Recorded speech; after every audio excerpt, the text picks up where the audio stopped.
possamos orar agora, para ouvir um pouco a palavra.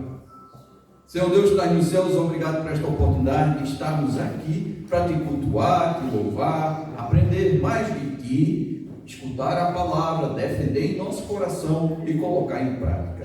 Eu peço que o Espírito Santo de Deus ilumine nossas mentes e nos dê entendimento das coisas, pois é muito importante para que possamos prosseguir nesse caminho que é estreito. Tudo isso eu te peço, Pai, somente em nome do teu Filho amado, Jesus Cristo. Amém. O título da pregação é Fundamentos Espirituais para uma Liderança. Mas eu pergunto aqui, que liderança seria essa? Seria a mãe do lar? Sim. Seria o pai, o patriarca? Seria no grupo de mulheres? Você pode ser um líder, uma líder. Seria no trabalho, na forma de agir e conduzir os amigos, o trabalho em si, que por si só, nossa forma de agir é um testemunho. Então essa nossa liderança está em todo momento a partir que aceitamos o Evangelho. Todos são chamados para de volta aos céus. Mas enquanto aqui na terra, a palavra diz que nós somos luz e sal desta terra. E Deuteronômio 28:13 fala assim, quem quiser abrir para acompanhar, Deuteronômio 28:13, você vai ver que é um líder nato. A palavra de Deus por si só, ela prova. Deuteronômio 28:13, nós somos líderes, nós somos povo eleito, filhos, sacerdotes. Fala assim, Deuteronômio 28:13, e o Senhor te porá por cabeça e não por cauda, e só estarás em cima e não embaixo. Se o quê? Se obedeceres aos mandamentos do Senhor, teu Deus. Será que Ele é o nosso Deus? Teu Deus, que hoje te ordeno para os guardar e cumprir. Como é importante a gente defender a palavra, abrir o coração para que ela entre, guardá-la para que ninguém roube, como a paz que muitos tentam roubar, e cumprir. Não adianta só guardar, é preciso cumprir. São como os talentos, nós recebemos muitos talentos, mas muitos têm guardado os seus talentos. E o que acontece? Vem o dono e pergunta: o que fizeste com os talentos que eu te dei? Ah, Senhor, eu os guardei, medo de não vingar, não prosperar, medo de ser roubado, os guardei. E o que é que o Senhor disse? Infiel, não fizeste o que foi mandado. O primeiro mandamento, quando ele fala que se obedecerdes aos mandamentos do Senhor, qual é o primeiro mandamento? Para Deus sobre todas as coisas. Isso é fundamental. Fundamental. Não adianta você cumprir todos os outros se não cumprir o primeiro. Foi dito isso aqui numa das pregações anteriores, que quantos vão fazer todas as outras coisas, mas não vão fazer a primeira e vão chegar no céu: Senhor, Senhor, eu preguei em teu nome, eu curei. E aí? Você acha que essa pessoa não foi enganada? Foi enganada pelo diabo, achando pelo fazer, pelo cumprir, pela muita atividade, e alcançar os céus, pelas boas obras. Mas não, pelo primeiro mandamento: amarás o teu Deus. Quem não lembra do filho pródigo, foi pregado semana passada? O filho pródigo voltou ao pai por amor. Foi por amor que o filho pródigo voltou? Não.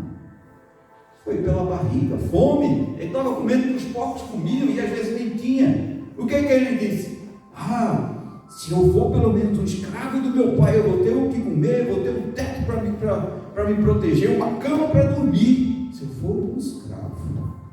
E ele foi, e ele ensaiou, pensou, ensaiou: eu vou falar assim para o meu pai e tal, e foi caminhando, ensaiando. Oh, quem sabe ele vai me aceitar como um escravo. Chegou lá, o pai estava todos os dias olhando no horizonte, à busca do filho que foi naquela direção. E o pai o que fez? Abriu os braços e recebeu como escravo? Não. Como filho. Isso constrangeu aquele rapaz. Eu digo rapaz, não sei a idade que tinha, mas constrangeu a tal ponto de a partir dali ele amar o pai. E assim nossas vidas. Muitos têm caminhado e não têm amadurecido neste amor, que é o que Deus busca. Foi pregado semana passada uma pregação fantástica sobre os 3 aleluias. E o primeiro aleluia é o Deus Pai.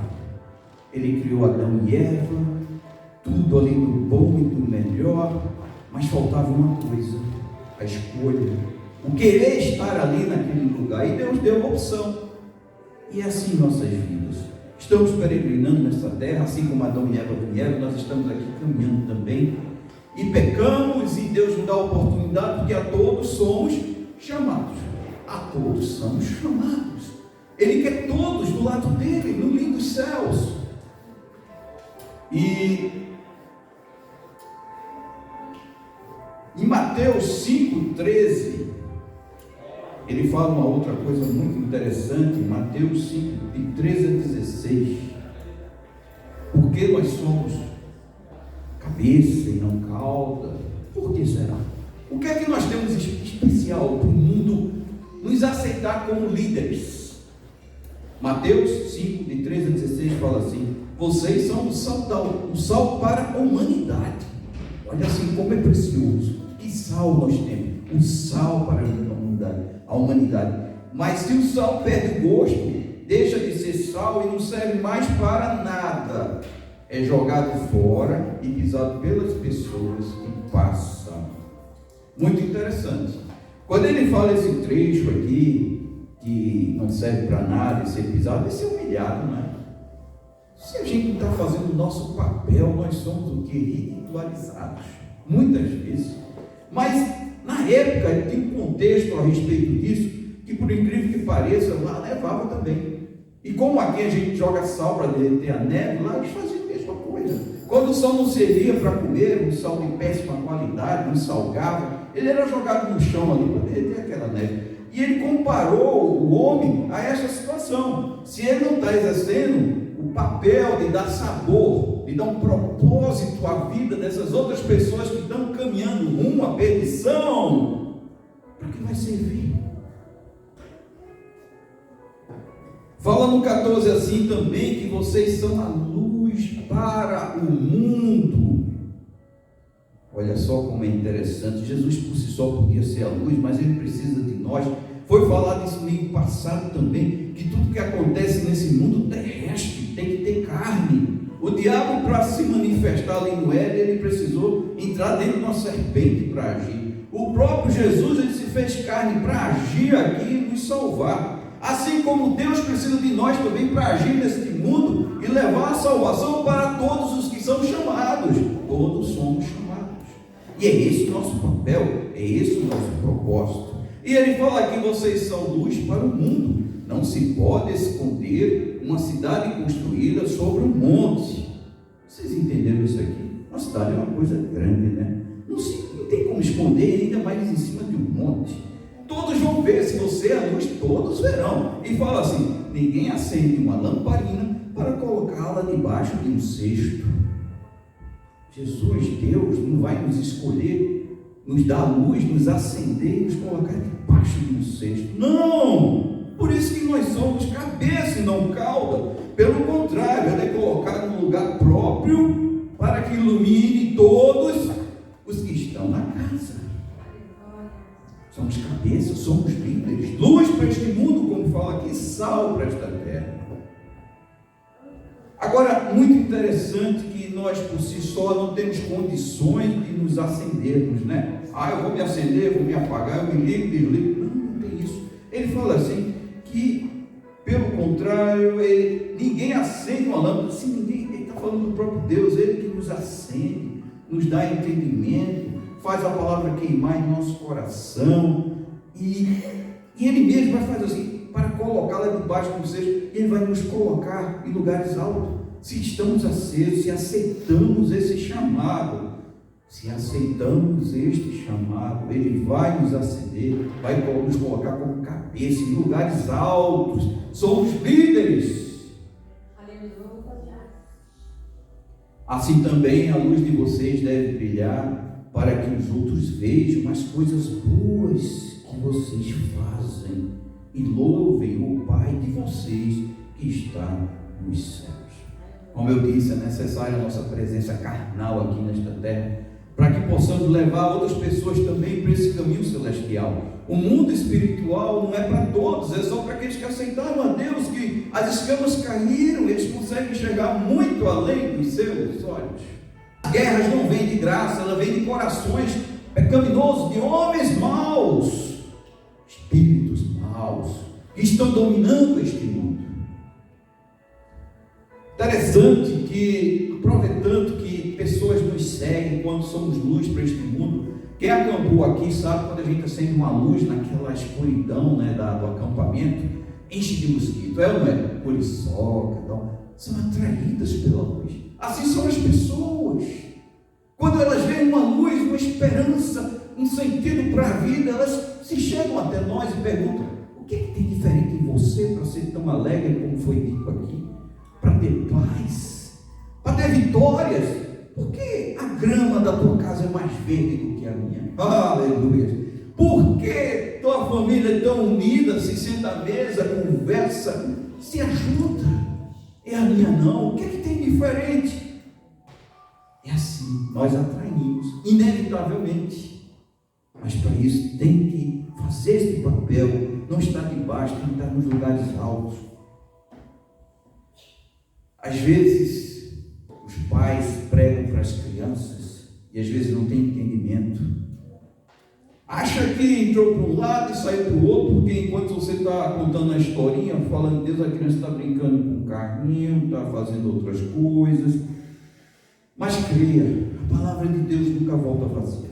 Nunca. Eu já me surpreendi muitas vezes que crianças que a gente às vezes passa muito tempo sem ver, e descobre que elas estão no caminho do Senhor, apesar de naquela época serem tão inocentes e não prestarem às vezes tanta atenção, mas a gente vê que ao crescer elas continuam no caminho do Senhor. Aquilo entrou dentro dela, fez parte do seu DNA, por incrível que pareça.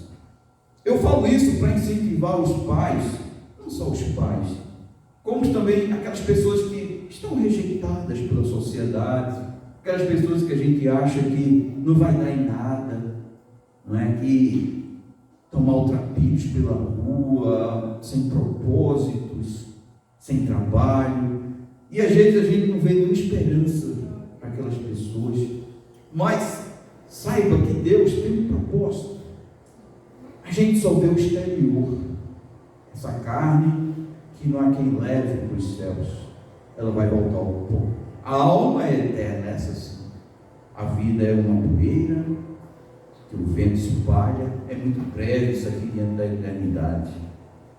Mas há esperança para aquele maltrapilho, há esperança para aquela pessoa que anda no meio das drogas, há esperança para aquela pessoa deprimida que busca às vezes a morte por não ter um propósito. Há esperança para todos são chamados. Depende de nós, dos fundamentos espirituais. E temos 3 pontos importantes. Lembre-se que a gente vai ler versículos a respeito disso, que são: primeiro, braços cruzados. O segundo, braços estendidos. E depois, braços abertos. Braços cruzados. Eu gostaria que abrisse em Gênesis 48, de 14 a 17, a história de Jacó, quando José do Egito se tornou o principal lá e teve aquela fome e tudo, e Jacó e sua família foi para lá, e ele ganhou as terras através de José, e Jacó já estava muito velho no Egito, e o José soube que ele estava muito doente. Então José levou seus 2 filhos para receber a bênção do seu pai. Então fala lá em Gênesis 14, 17 e 19. Jacó estendeu os braços e os cruzou. Presta atenção, que estranho, né? 2 garotos e ele cruzou os braços. Mas por quê? O que ele fez?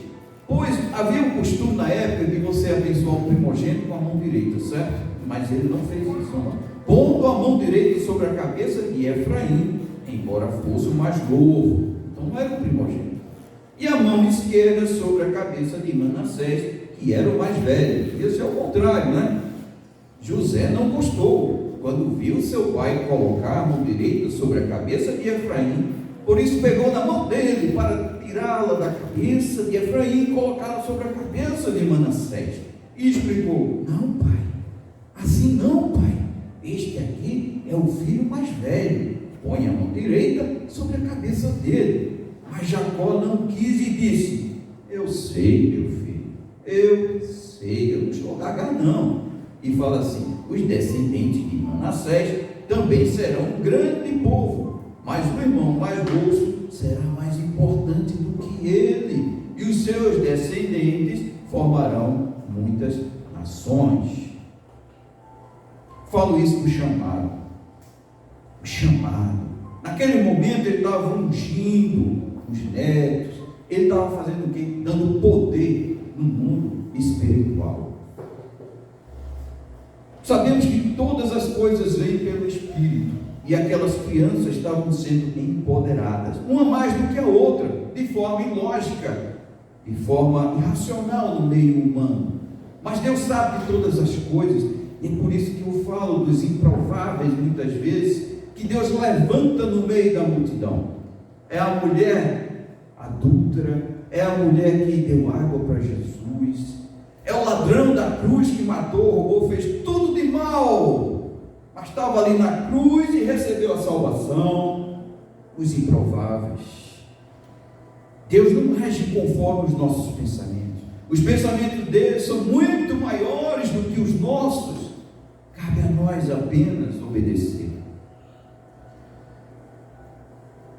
Então, Jacó abençoou, empoderou aquelas crianças e se tornaram grandes nações. Deu um propósito, Deus dá propósito a nós e nos ajuda a cumprir todos os seus caminhos. Agora vamos falar um pouco sobre os braços estendidos em Êxodo 17, de 11 a 13. Êxodo. O povo já havia saído lá do Egito, da escravidão, e estava em meio de batalhas, e fala assim: quando Moisés ficava com os braços levantados, os israelitas venciam. Porém, quando ele baixava os braços, eram os amalequitas que venciam. Quando os braços de Moisés ficaram cansados, eu digo, ficaram cansados, ele não baixou porque quis, cansou, faltou energia. O que aconteceu? 2 jovens, Arão e Ur, pegaram a pedra e a puseram perto dele para que Moisés se sentasse. E os dois, um de cada lado, seguravam os braços de Moisés. Desse modo, os seus braços ficaram levantados até o pôr do sol. E assim Josué derrotou completamente os amalequitas. A gente observa aqui, Moisés, ele tinha unção, ele tinha o poder, mas ele não tinha tanto mais aquela juventude. Dentro da igreja também é assim, muitas vezes. Alguém é levantado como líder de louvor, ou pastor, ou líder de missões, ou líder de célula. Mas essa pessoa por si só, ela pode descansar. Ela tem unção, ela tem palavra, tem tantas coisas, mas ela precisa de ajuda. E apareceu quem? Arão e Ur, e o ajudaram. Porque o Arão por si só não levantou a mão e aconteceu. Ele não tinha unção, mas ele tinha juventude, ele podia ser auxiliar, ele podia ajudar naquele propósito. E é assim que a igreja caminha, precisando sempre de pessoas que possam ajudar no ministério. Quem pode dizer aqui: eis-me aqui, envia-me a mim? Quem? É o chamado, irmãos. Soldado bom não é aquele que está no quartel, é que está na luta todos os dias.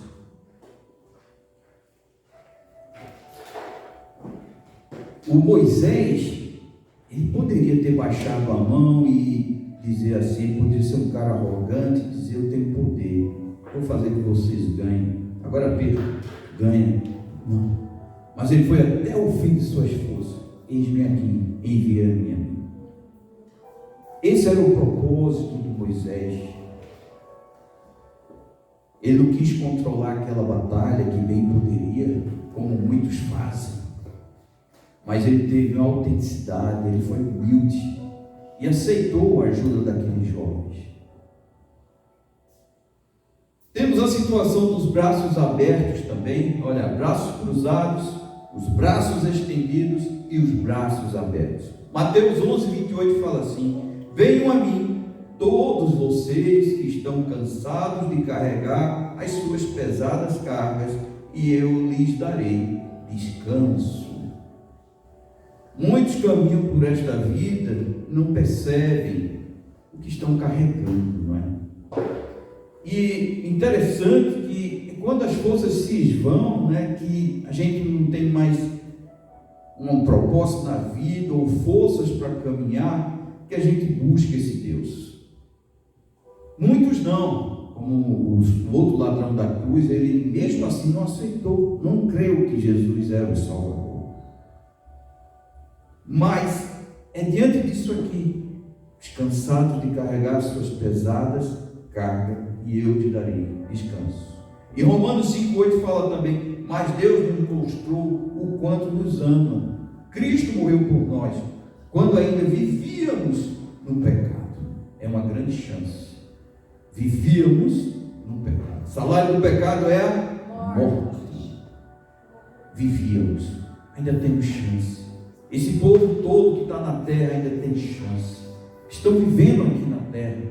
Tem chances ainda de conhecer o Senhor. E o que nós estamos fazendo para levar essa luz e este sal para essa humanidade que está caminhando para a perdição? Não devemos cruzar nossos braços, devemos estendê-los ao Senhor Deus, receber esta graça, este dom, deixar Ele agir em nossas vidas. A flecha nunca questiona ao arqueiro para onde está indo, não é verdade? Ela só vai. Imagine se a flecha se voltasse para o arqueiro: para onde é que você está me enviando? Não, nós não podemos questionar a Deus. São muitas situações que passamos por esta vida, tribulações, e Deus às vezes nos envia para locais tão escuros, sem graça, locais que têm às vezes cheiro de morte, que a gente não quer estar ali. Mas existe um propósito de levar a luz, de levar sabor, de levar uma vida diferente para aquela pessoa. Quem não passou por isso? De estar num lugar que não se agrada. É verdade.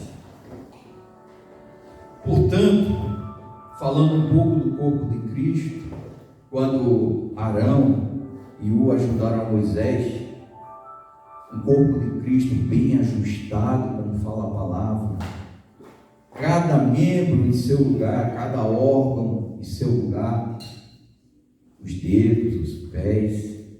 Vocês sabiam que se a gente cortar o dedão do pé, a gente não consegue se equilibrar? A gente acha que não tem importância, né?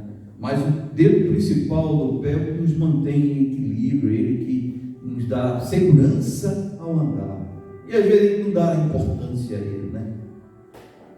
Sabemos também que os pés, se eles não estiverem bem apoiados, ele causa problema na coluna, né?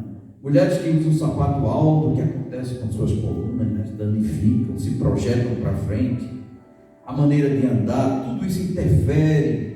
Eu estou falando disso de um corpo que deve ser bem ajustado, ou seja, um amar o outro, um ajudar o outro, um chorar com o outro, um se alegrar com o outro, se cuidar.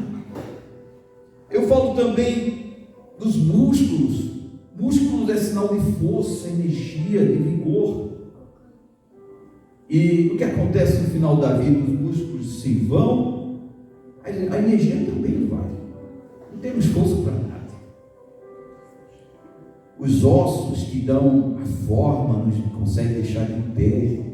As costelas que estão aqui para proteger nossos órgãos, que são vitais, o coração, o fígado, o estômago.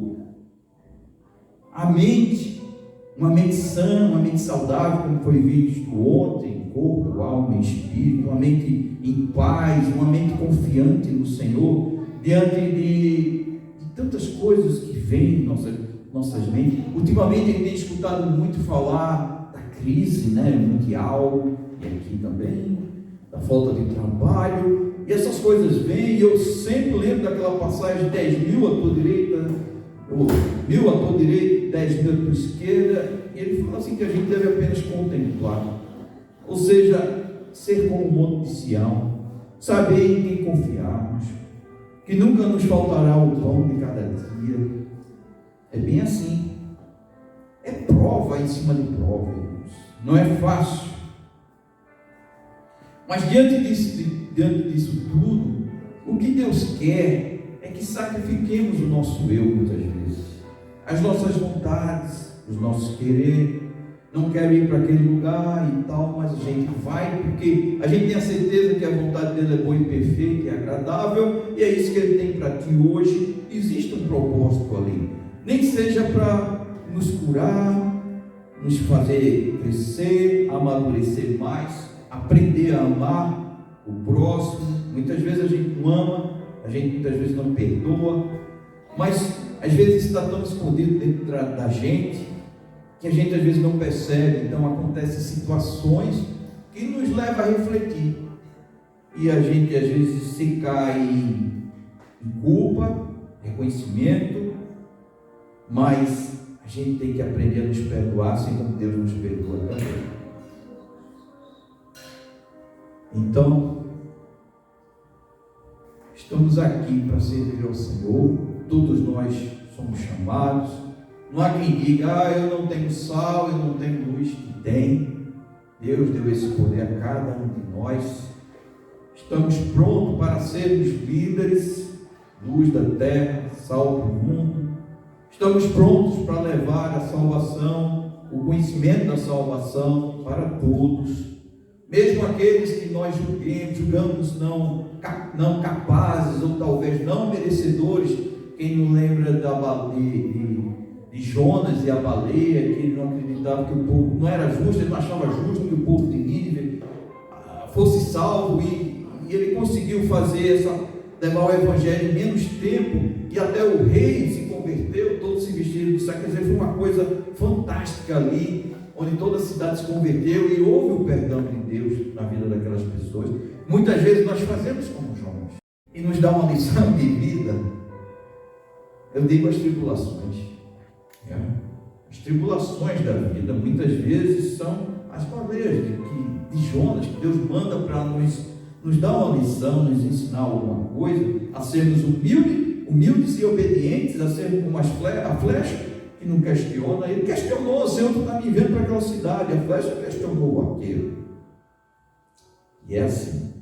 Eu digo a vocês que cada um tem um propósito de vida, que é levar a santa palavra a todos. E isso só é conseguido através deste amor genuíno com Deus, para que não cheguemos lá nos céus enganados pelo nosso próprio coração. Que Deus tenha misericórdia de nossas vidas, que continue nos abençoando, nos empoderando através do Espírito Santo, nos ajudando a fazer proezas, que são coisas que a gente muitas vezes imagina que não somos capazes, e que Ele esteja sempre ao nosso lado até o fim de nossas vidas. Glórias a Deus por esta palavra. Vamos orar agora. Senhor Deus que está nos céus, obrigado por mais essa palavra. Não é fácil, mas que o Senhor possa nos ajudar, Senhor, a reconhecer o quanto somos falhos, frágeis, o como somos tão pequeninos. Mas é através do Teu Espírito Santo que habita em nós, que nos dá poder, através de Deus, de sermos resilientes, de sermos fortes, de termos poder. Ó Senhor Deus, nos ajuda a adquirirmos esta Tua graça, Senhor, e que possamos realizar o propósito para que estamos aqui nesta vida. Já temos a salvação, já temos o nosso nome escrito no livro da vida, mas que possamos, Senhor, continuar o propósito. A Bíblia fala que quando aceitamos, nós recebemos a coroa, mas essa coroa tem vários lugares para colocarmos pedras preciosas, que são os galardões, é o cumprimento do nosso propósito aqui na terra, e Deus nos dá esse galardão, que possamos enriquecer esta coroa da salvação que nós temos, Senhor, cumprindo o nosso propósito aqui que Tu nos deste aqui na terra. Ó Senhor Deus, que possamos nos humilhar e te buscar cada vez mais, Sim, Senhor. através do teu amor. Amém, Jesus. É isso que eu te peço, somente através do teu amado Filho Jesus Cristo.